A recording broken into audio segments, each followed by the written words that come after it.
ধর্মকে ব্যবহার করে মানুষকে বিভ্রান্ত করে ভুল বুঝিয়ে দাঁড়িপাল্লায় ভোট কিনে নাকি বেহেশতে যেতে হবে। হায় হায়, চিন্তা করেন। তাহলে আর আমার নামাজ পড়া, আল্লাহর কাছে কমপ্লিট সারেন্ডার করা, ইমান আনা, এগুলোর দরকার নাই নাকি? আমাদের এখানে অনেকে আছেন, তারা ভালো বলতে পারবে। বন্ধুগণ, এরা হচ্ছে এই মুনাফিকি করে, এই মানুষকে ভুল বোঝায়, ভ্রান্তি বোঝায়, দিয়ে তারা এই সমস্ত করে বরাবর। আজকে না, পাকিস্তান আন্দোলন যখন হয়, ভারতবর্ষ যখন স্বাধীন হচ্ছে, যখন জিন্না লড়াই করছেন মুসলমানদের আবাসস্থল পাকিস্তানের জন্য, তখন তাদের নেতা মৌলানা মওদুদি পাকিস্তান আন্দোলনে করেননি, বিরোধিতা করেন। আমি কথাগুলো বলতাম না, আজকে বলতে বাধ্য হচ্ছি, কারণ তারা এই কথাগুলো আজকে বিভিন্নভাবে বিএনপিকে মিথ্যা প্রচার করে।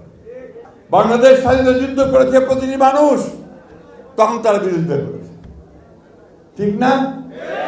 আজকে যখন বাংলাদেশের মানুষ উন্মুখ হয়ে আছে যে বাংলাদেশি জাতীয়তাবাদের রাজনীতি, তারেক রহমানের নতুন রাজনীতি, আধুনিক রাজনীতি যা বাংলাদেশকে পাল্টে দেবে, তা গ্রহণ করবার জন্য উন্মুখ হয়ে আছে, তখন তারা আবার সেটাকে বিভ্রান্ত করার চেষ্টা করছে ধর্মের নাম।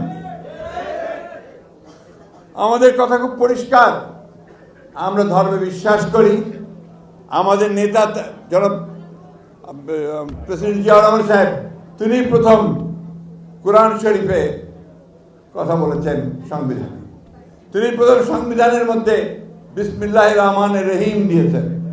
তিনি প্রথম আল্লাহর উপর অবিচল আস্থা বিশ্বাসের কথা